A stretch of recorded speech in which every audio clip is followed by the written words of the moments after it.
5 নং শ্লোক, যেখানে ভগবানের ভগবত্ব প্রকাশ, ভগবানের রূপ প্রকাশ করলেন। সুখদেব গোস্বামী প্রভুপাদকে জড় সমাধি থেকে বুধিত করলেন। মহারাজ কৃষ্ণদ্বৈপায়ন বেদব্যাস মুনি এই শ্লোক দ্বারা। প্রকৃতপক্ষে ভাগবতের শ্লোক কয়টি মা? কয়টি ছিল? ভাগবতের রূপ কিরকম? ভাগবতের মূল্য তো শ্লোক ছিল চতুর্খানা, চতুশ্লোকীয় ভাগবত, আর সেখান থেকে এখন হচ্ছে 18,000 শ্লোক। কত? 18,000 শ্লোক। 4টি শ্লোক তৎকালীন সময় ছিল। সেই শ্লোক প্রথমে গোবিন্দের কাছে ছিল। গোবিন্দ দিয়েছিল কাকে? স্বয়ং ব্রহ্মাজিকে। ব্রহ্মাজি দিয়েছিল কাকে? নারদ মুনিকে। আর নারদ মুনি দিয়েছিলেন কৃষ্ণ দ্বৈপায়ন বেদব্যাস মুনিকে। তাই সম্পর্কটা জানেন কৃষ্ণ দ্বৈপায়ন বেদব্যাস মুনি আর নারদ মুনির? কথাগুলো বুঝবেন, মনে রাখবেন। ভাগবত মনে রাখার বস্তু। পূর্বেই বলছি ভাগবত অবগত হতে হবে। তাহলে আজকে এই শ্লোক দ্বারা বুঝিত করলেন সুখদেব গোস্বামী প্রভুপাদকে। আসুন তাহলে সেই শ্লোকটা আমরা আস্বাদন করি। বরাহ পিরং নটবর বপু করণয় কর্ণিকারং বিপ্রভাস কনক কপিশং বৈজয়ন্তীন চামালং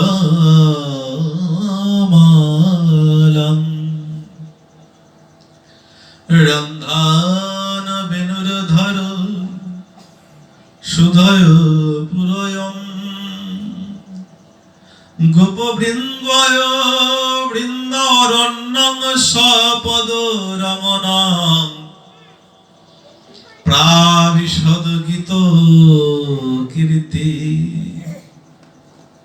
দেখি আমাদের জড়তা ভাঙে কিনা, ঘুম পিপাসা এগুলো দূরীভূত হয় কিনা, রোগ ব্যাধি পীড়া এগুলো দূরীভূত হয় কিনা দেখতে হবে। ঘুমকে পরিহার করতে হবে, ঘুমকে টোটালি বর্জন করতে হবে। একটা জিনিস ভেবে দেখুন মা, আমরা যদি ধরি আমরা 100 বছর আমরা বেঁচে থাকি, আমাদের পরমায়ু সীমা কলিহত জীবের পরমায়ু সীমা হচ্ছে 100 বছর। 100 বছর পর্যন্ত আমরা চাইও না এখন, তার আগে ডাক চলে আসে, তাই তো? তো এই 100 বছরে 50 বছরই কিন্তু আমি ধরলাম যে 100 বছরে বেঁচে থাকবো, 50 বছরই কিন্তু আমরা ঘুমিয়ে থাকি। থাকি কি? একটু বিবেচনা করে দেখুন। 50 বছরে কিন্তু রাত্রি ভাগ, আর 50 বছর আমরা দিবা ভাগে থাকি, তাই তো? স্বল্প, একদম স্বল্প সীমিত আমাদের আয়ু সীমা। আর সীমিত আয়ু সীমা বিদায় কলিহত পাপাচ্ছন্ন জীবের জন্য, জীবের লাগি এত সহজলভ্য, সহজ ভাবে পার হওয়ার ক্রিয়া কৌশল করে গেলেন মহাজনগণ। রাত্রি কাটাচ্ছি 50 বছর, তাহলে কি থাকলো আমাদের? আর 50 বছর আমরা কার্যকর্ম আমাদের দিবাভাগে আমরা করছি। তো সেখান থেকে কয়েক ঘন্টা যদি আমরা গোবিন্দের শ্রীপাদ পদ্মে যদি নিজের আত্মসমর্পণ চিত্ত, আমাদের এই চোখের ঘুমটাকে যদি আশ্রিত না করতে পারি, তাহলে তো আমাদের প্রতিজ্ঞা চূর্ণ হয়ে গেল। মহাভারতের যদি আপনি একটু দৃষ্টি আপনি অবলম্বন করেন, মহাভারতের এত মহারথী, এই মহারথীগণ তারা কিন্তু ধর্মপরায়ণ ছিলেন না? দ্রোণাচার্য তিনি ধর্মপরায়ণ ছিল, ভীষ্মদেব ধর্মপরায়ণ ছিল, কিন্তু এই ধর্মপরায়ণ হয়েও তারা অধর্মের দলকে বেছে নিল কেন? কিসের জন্য? বলছে প্রতিজ্ঞার জন্য। প্রতিশ্রুতি দিয়েছিল এই বিদায় ওই অধর্মের পক্ষে তার থাকতেই হলো। আর আমরা গোবিন্দের কাছে, গোবিন্দের শ্রীপাদ পদ্মে তো আমরা সকলেই প্রতিশ্রুতি রেখে এসেছি ধর্ম করার জন্য। আর সেই প্রতিশ্রুতি যদি ভঙ্গ হয়ে যায়, অন্যথা ক্রিয়াকলাপ হয়, তবে গোবিন্দের কাছে আমরা আমাদের এই কর্মের কোনো হিসাব দিতে পারবো না। এজন্য কথায় কথা বাড়ে, না বললেও নয়, অনেক সময় ভুলে যেতে হয়। এক ব্যক্তি, এক মহর্ষি ব্যক্তি মন্দির থেকে পূজা দিয়ে গৃহ প্রাঙ্গণের দিকে যাচ্ছেন। তাই অসাধু প্রকৃতির ব্যক্তি তাকে ব্যঙ্গ করার্থে বলছে, সাধু বাবা, সাধু বাবা, আপনাকে একটা প্রশ্ন করবো। বলছে, হ্যাঁ বলো বাবা, কি আছে? বলছে, সাধু বাবা, আপনি তো গৃহের দিকে যাচ্ছেন, হ্যাঁ, তা সাধু বাবা, আপনার পিছে একটা না কুকুর আপনার সহযাত্রী হয়েছে। কি হয়েছে? একটা কুকুর সহযাত্রী হয়েছে। তাহলে সাধু বাবা, আচ্ছা আমি একটা প্রশ্ন করব বললাম, সে প্রশ্নটা করেই ফেলি, আপনি যদি অভয় দেন। বলছে, হ্যাঁ বাবা বলো। বলছে, কুকুরটা বড় না আপনি বড়? ওই কুকুরটা বড় না আপনি বড়? তখন ওই সাধু বাবা বলছে, কিছুক্ষণ মৌন থেকে বলছে, বাবা তুমি যথার্থ প্রশ্ন করেছো, এরকম প্রশ্ন জীবনে কেউ কাউকে করবে না, আর করলেও সেখানেই মারামারি লেগে যাবে। বলছে, কোন ব্যক্তি যদি আমার মতো অল্প ব্যক্তিকে যদি ওই একটা কুকুরের সাথে যদি তুলনা করে, আমি কি ছেড়ে দেবো নাকি? আমি তো সেখানে ঝগড়া করবো। কি কুকুরের সাথে আমার তুলনা করলি? হ্যাঁ, ওই জীবের সাথে আমার তুলনা হয় নাকি? কিন্তু সাধু তো মৌন ব্রত, কিছুক্ষণ মৌন থেকে বলছে, বাবা তুমি সঠিক প্রশ্ন করেছো এবং সঠিক উত্তর দেওয়ার চেষ্টা করব। বলছে, বাবা শোনো, আমার থেকেও না ওই শ্রেষ্ঠ, ওই কুকুরটা শ্রেষ্ঠ। বলছে, কেন?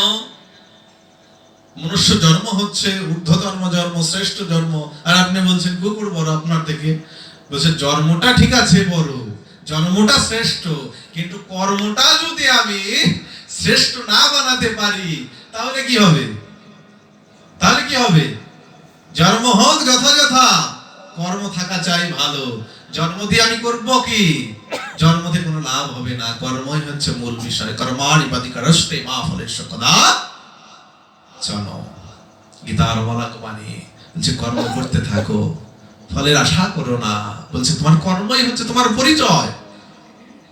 সেখানে বললে, বাবা দেখো, আমি এই মর্মে বলছি কথাটি, এই কুকুরটা যখন মৃত্যুবরণ করবে, এই কুকুরটার সত্তার কাছে, আত্মার কাছে ভগবান কোনো প্রশ্নের উত্তর চাইবে না। ভগবান ওর কর্মের একটা হিসাব চাইবে না, যে তুই ইহলোকে, তুই মর্তলোকে গিয়েছিলি, তুই কোন কর্মটি করেছিস, কি রকম ধারায় কর্ম করেছিস, কোনো হিসাব চাইবে না। আর আমার মৃত্যু হওয়ার পরে ভগবান আমার প্রত্যেকটি কর্মের হিসাব চাইবে। বলবে, তুই মর্তলোকে গিয়ে মনুষ্য দেহ ধারণ করেছিস, এই শ্রেষ্ঠ মানব জন্ম ধারণ করে তুই কি কর্ম করে আসছিস, আমাকে জবাব দে। আর সেদিন সেই স্থানে যদি আমি গোবিন্দের কাছে যদি কোনো প্রশ্নের উত্তর না দিতে পারি, আমার তো ডিমোশন হবে, আর এই কুকুরটার হবে প্রমোশন। অর্থাৎ এই কুকুরটা ধীরে ধীরে ধীরে ধীরে হয়তো কুকুর জনম, পশু জনম থেকে, হয়তো বানর থেকে, গো জনম থেকে মনুষ্য দেহের দিকে, মনুষ্য জনমের দিকে ধাবিত হবে। আর আমি যদি সেই উত্তরগুলি না দিতে পারি, আমার ধীরে ধীরে হয়তো মনুষ্য জন্ম লাভ করেছি, তারপরে আবার হয়তো পশু জন্ম পাবো, কীট পতঙ্গ জন্ম পেতে পারি। কথাটি যখন বললেন, অসাধু প্রকৃতি ব্যক্তি সাধুর ওই কোনো কথায় বাক শব্দ দ্বারা, দেখুন সাধুর স্পর্শের প্রয়োজন নেই, সাধুর স্পর্শের প্রয়োজন নেই, সাধুর বাক শব্দ দ্বারাও, সাধুর শব্দ দ্বারাও হয়তো অনেক সময় অসাধু ব্যক্তি সঠিক ব্যক্তিতে পরিণত হয়ে যায়। যখন এই শব্দ প্রয়োগ করার সঙ্গে সঙ্গে অসাধু ব্যক্তি সাধু বাবার চরণ দুখানা জড়িয়ে ধরে বলছে, বাবা সত্যি তো খুব তুমি দামি কথা বলেছ, এইরকম কথা আমি কখনো তো ভেবে দেখি নেই, কখনো আমি ভেবে দেখিনি। বাবা আজ থেকে না।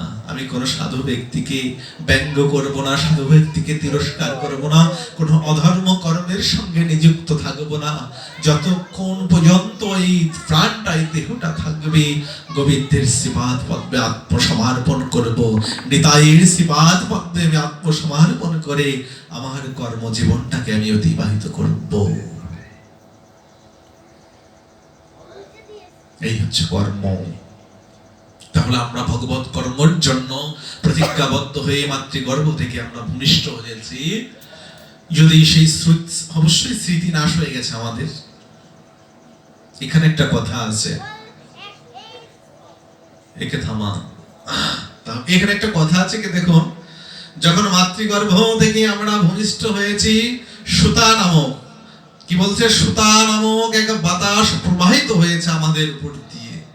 আর যখন ওই সুতা নামক বাতাস আমাদের উপরে প্রবেশিত হয়েছে, প্রকাশিত হয়েছে, তখন থেকে আমরা কৃষ্ণ স্মৃতি যে জ্ঞানটা রয়েছে, মাতৃগর্ভে থাকাকালীন অবস্থাতে যে আমরা গোবিন্দকে দর্শন করেছিলাম, প্রতিজ্ঞা করেছিলাম, সেই কথাটি আমরা ভুলে গেছি।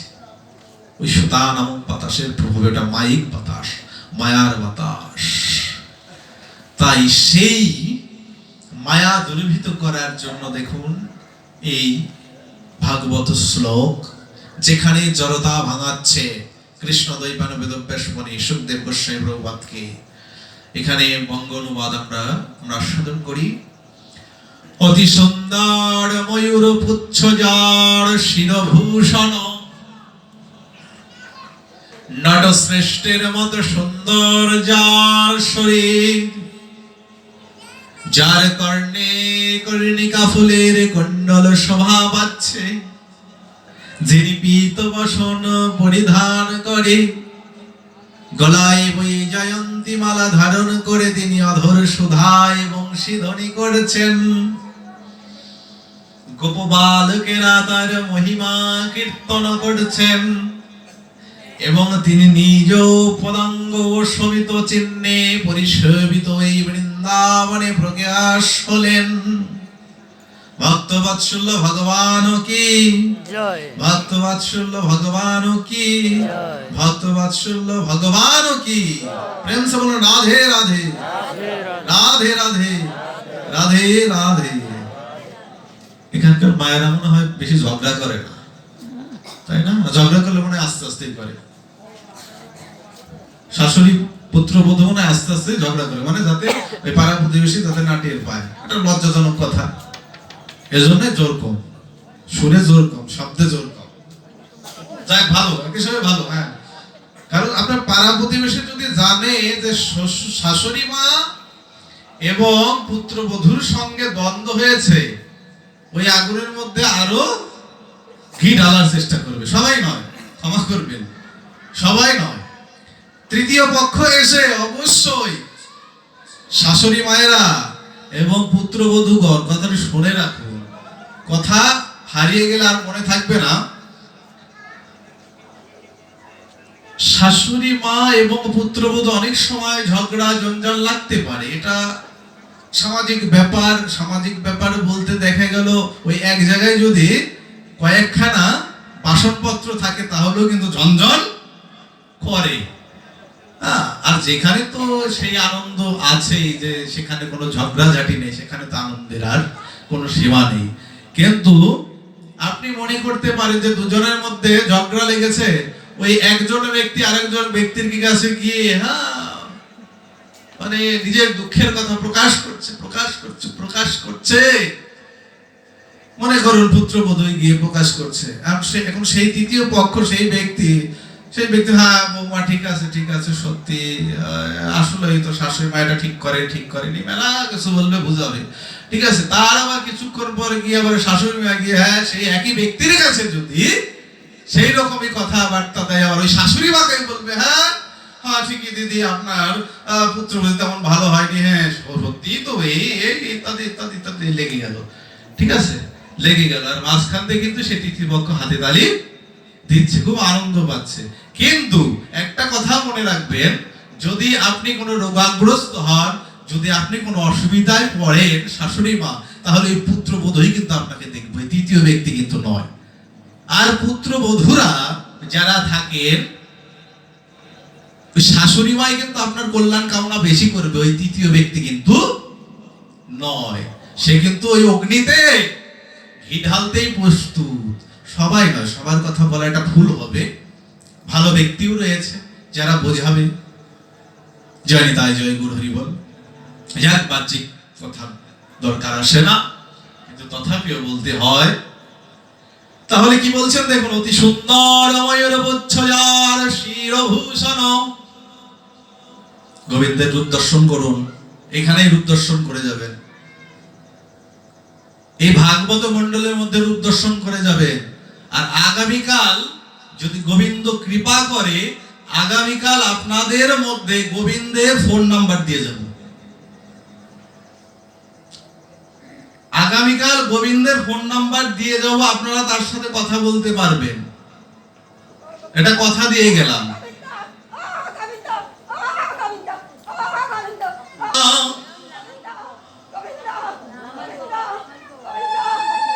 মায়ের একটু মধুরি দিন, মধুরি দিন। মায়েরা মধুরি দিতে একদম প্রস্তুতি নাই, বুঝি না।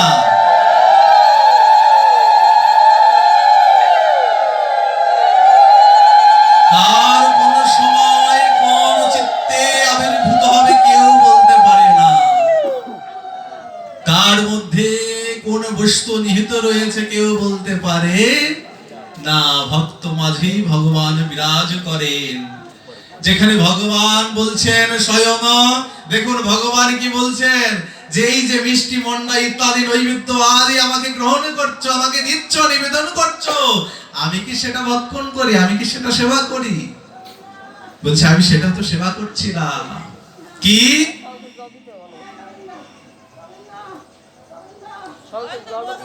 করি? আবার আহার করি না।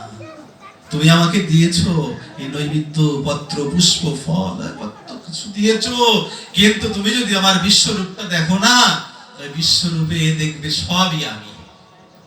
তুমি যে এই তুলসী পত্র এই দুইখানাতে দিয়েছি, গোবিন্দকে দান করেছি, বলছে আমি দান করতে পারি, অর্পণ করেছি, বলছি তুলসী পত্র গোবিন্দ, বলছে নৈবেদ্য নিবেদন করেছি, হ্যাঁ নৈবেদ্য দিয়েছো, বলছে এই নৈবেদ্য কি আমি ভক্ষণ করি? বলছি নৈবেদ্যটা আমি নৈবেদ্য, তুমি আমাকে কি দিবে? বিশ্ব ব্রহ্মাণ্ডের অনুপরমাণু, সর্ববৃহৎ, সর্ব নিকৃষ্ট সব কিছুর মধ্যে আমি রয়েছি, আমাতেই সবকিছু, তুমি আমাকে কি দেবে? কিন্তু দিতে পারে তুমি প্রারব্ধ ভক্তিটুকু। এই যে নৈবেদ্যটা দান করেছো, এই নৈবেদ্যের মধ্যে যদি ভক্তি বস্তুটি, ভালোবাসা বস্তুটি যদি মিশ্রিত করে দাও, তবে আমি সেখান থেকে সেটা রসাস্বাদন করব।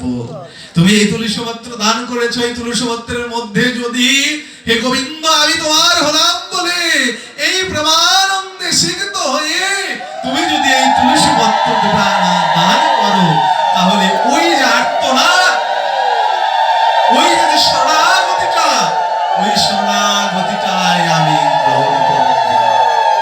আর বাহ্যিক দৃষ্টিতে তুমি যে নৈবেদ্য দান করছো, হ্যাঁ আমি সেটাও গ্রহণ করব। কিভাবে জানো? যখন পূজা অর্চনা সমার্পিত হয়ে যাবে, সমার্পণ হয়ে যাবে, যখন কীর্তন সমার্পণ হয়ে যাবে, পাঠ সমার্পণ হয়ে যাবে, যখন ভক্তবৃন্দের হস্তে যখন ওই প্রসাদটা দেওয়া হবে, আর ওই প্রসাদটা যখন ভক্তবৃন্দ আহার করবে, তখন ওই ভক্তবৃন্দ এই জিহ্বার মধ্যে প্রকাশিত হয়ে আমি সেই রস আস্বাদন করব। ভক্ত যেমন আমার কথা কর্ণ দ্বারা রস আস্বাদন করে, আর ওই ভক্তের জিহ্বাতে অধিষ্ঠিত হয়ে ভক্তের ওই আমার অর্পিত সেই নৈবেদ্যটা আমি গ্রহণ করি। এজন্য তুলসী পত্রের মধ্যে ভক্তি থাকতে হবে, ওই পুষ্প দিচ্ছে পুষ্পের মধ্যে ভক্তি থাকতে হবে। মিশ্রিত হলে তখনই গোবিন্দ সেই মিশ্রিত ভক্তিটাকে গ্রহণ করবেন। সমাবিত ভক্ত মণ্ডলীগণ, তাহলে একটু চিত্তটা আমরা শুদ্ধ করি। অতি সুন্দর ময়ূর পুচ্ছ যার শিরভূষণ। গোবিন্দের ময়ূরপুচ্ছ আছে, মস্তকে আছে তো। নট শ্রেষ্ঠের মতো সুন্দর যার শরীর, বলছে নটশ্রেষ্ঠের মতো যার শরীর, বলছে গোবিন্দের ওই প্রফুল্ল বদনখানা, গোবিন্দকে দর্শন করলে জাগতিক জগতের আর তোমার কোনো কিছু দর্শন করার প্রয়াস জাগ্রত হবে না।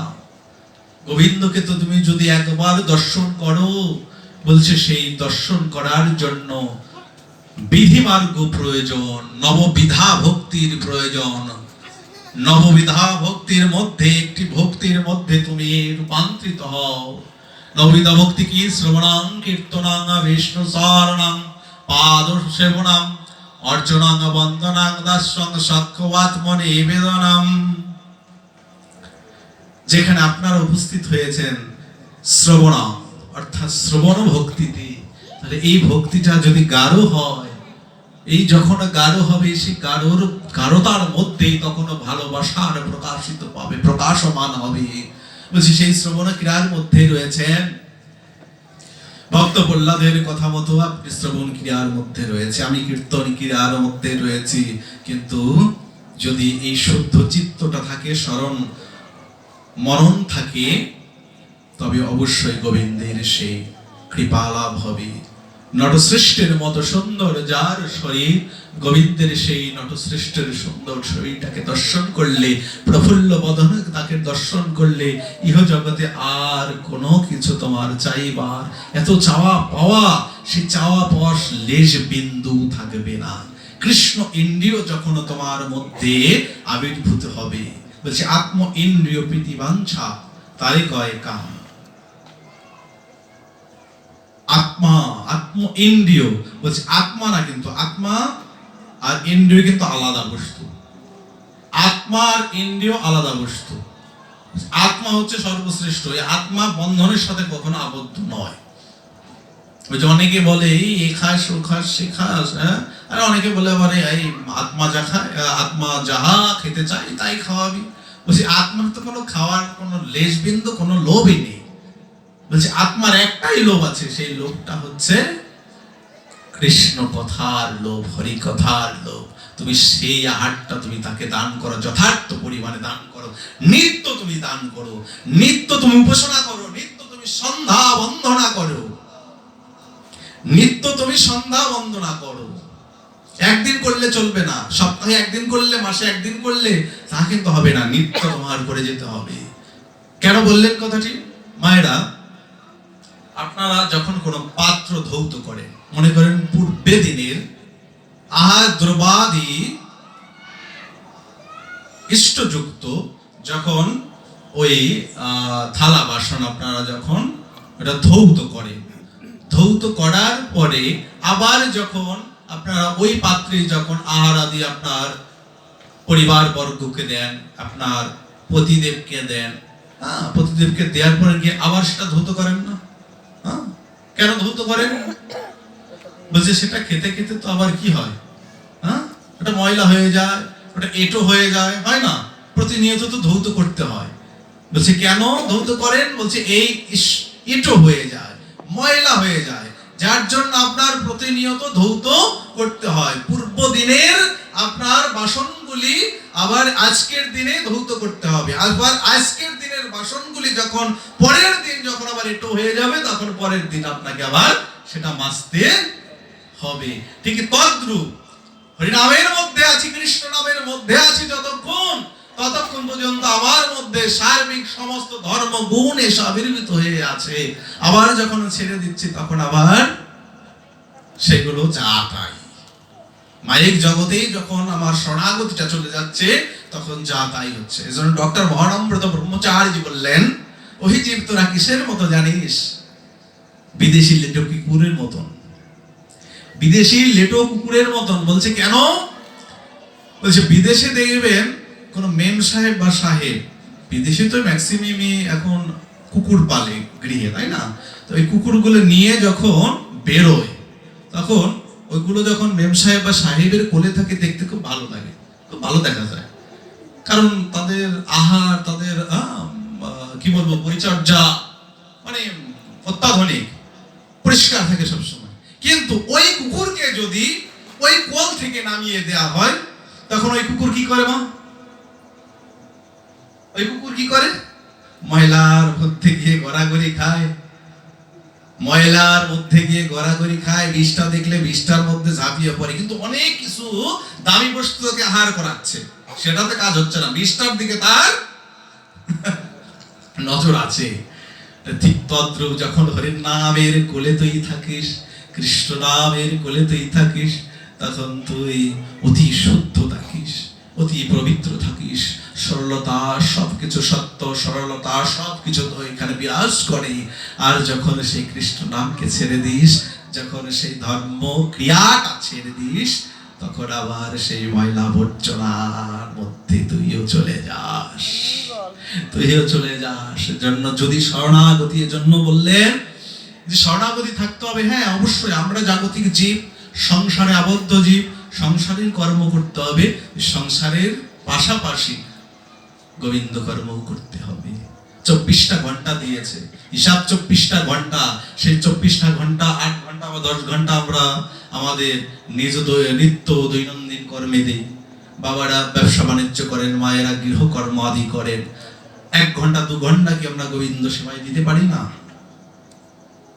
এটাই হচ্ছে আমাদের ধর্ম। ওই যে প্রতিদিন মাজা ঘষা, ওটাই হচ্ছে প্রতিদিন মাজা ঘষা। যে গুরুদেব, গুরু প্রদত্ত যে বীজ দিয়ে গেছে, প্রতিনিয়ত তুমি ত্রিসন্ধ্যা আহ্নিক করো, ত্রিসন্ধ্যা না পারলে একবার, একবার না করলে দুবার, দুবার না পারলে অন্তত পক্ষে একবার করো। গোবিন্দ মুখু হও, হতে হতে নিত্য শুদ্ধ কৃষ্ণ প্রেম সাধ্য কবুনয়, শ্রবণাদি আপনে চিত্তেই প্রেম করো হৃদয়। সে নিত্য শুদ্ধ কৃষ্ণ প্রেম কারো পক্ষেই সম্ভব নয়। এই জন্য ধীরে ধীরে ধীরে ধীরে ভজনার দিকে অগ্রসর ঘটাও। শুধু দেহটাকে নয়, নিজের মনটাকেও ভজনার দিকে ঘটাতে হবে।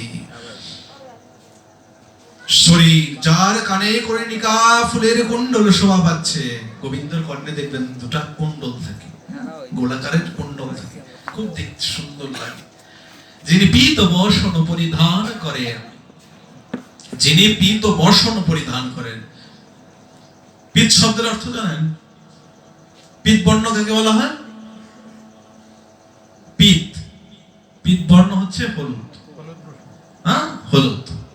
গোবিন্দর দেখবেন তার ধুতিখানা কি হলুদ বর্ণিত থাকে। যিনি পীত বসন পরিধান করেন, বলছে যে মূর্তি তৈরি করা হয়, চিত্রপট তৈরি করা হয় সমস্ত শ্লোকের দ্বারা নির্মিত। আজকাল তো শ্লোক উঠেই গেছে। আজকে ভাগবতে আসরে বসে ভাগবতেও 2-4খানা শ্লোক বলা হয় না। বলছে যেখানে বলা হচ্ছে যে ভাগবত কীর্তনের, ভাগবত পাঠের মধ্যে যদি শ্লোক না বলা হয়, শ্লোক যদি আস্বাদন না করা হয়, তবে সেই ভাগবত হয় না। যদি সে ভাগবতের মধ্যে মহারাজ পরীক্ষিত, সুখদেব গোস্বামী প্রভুপাদকে স্মরণ না করা হয়, সেটা কখনো ভাগবত হতে পারে না। এটা আমার কথা নয়, ভাগবতের কথা। ভাগবত হচ্ছে স্বয়ং ভগবান, স্বয়ং ভগবান। আমরা দেখতে পাচ্ছি একটা গ্রন্থ, স্বয়ং ভগবানের প্রকৃত রূপ, যেটা সনাতন গোস্বামী প্রভুপাদ তিনি সেটা রচনা করেছিলেন। সনাতন গোস্বামী প্রভুপাদ যিনি বুঝিয়ে দিয়েছিলেন, ওই মর্মে আমরা আগামীকাল যাওয়ার চেষ্টা করব, কারণ ওইদিকে আমরা যাব না। জয় নিতাই, জয় গুরু হরিবল। এজন্যই ভাগবত পাঠ একটা কৃপাপূর্বক, ভাগবত পাঠ করতে গেলে শ্লোক পাঠ অনিবার্য। যদি শ্লোক পাঠ না করা হয়, সেটা ভাগবত পূর্ণাঙ্গতা আসবে না।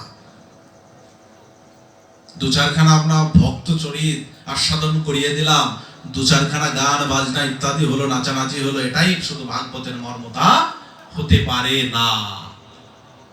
ভাগবত হচ্ছে তত্ত্ব, তথ্য নয়। তথ্যের মধ্যে ওগুলো চলে, তত্ত্বর মধ্যে নয়। যিনি পীত বসন পরিধান করেন, গলায় বৈজয়ন্তী মালা ধারণ করে তিনি অধর সুধায় বংশী ধ্বনি করেছেন।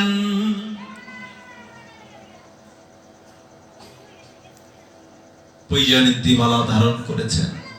বৈজয়ন্তী মানে বিভিন্ন রত্নাদি দিয়ে তৈরি মালা, বৈজয়ন্তী মালা খুব সুন্দর দেখাচ্ছে। গোবিন্দকে দর্শন করে বালকেরাও তার মহিমা কীর্তন করছে না, অধর সুধায় বংশীধ্বনি করছেন। ওই অধর সুধার মধ্যে বংশীধ্বনি করছেন, আর গোপু বালকদের ডাকছেন, আসো আমার কাছে আসো। গোপীদের ডাকছে, আমার কাছে আসো, আমার কাছে আসো। আমরা এখন বলতে পারি বৃন্দাবনের গোপীদেরই মনে হয় গোবিন্দ ডাকছে। বলছে না, যে গোপী শব্দের অর্থটা বুঝে নিতে হবে। গো শব্দের অর্থ ইন্দ্রিয়, গো শব্দের অর্থ হচ্ছে ইন্দ্রিয়, আর পি শব্দের অর্থ হচ্ছে পিবতী। আমরা গো শব্দে অনেক এটা আমরা ব্যাখ্যা করতে পারি। গো বলতে গরু, গো বলতে ধরণী পৃথিবী, আবার গো শব্দের অর্থ হচ্ছে ইন্দ্রিয়। বলছে গো শব্দের অর্থ ইন্দ্রিয়, পি শব্দের অর্থ পিবতী, অর্থাৎ যিনি নিজের ইন্দ্রিয়টাকে গোবিন্দর সেবার মধ্যে, গোবিন্দের শরণ মননের মধ্যে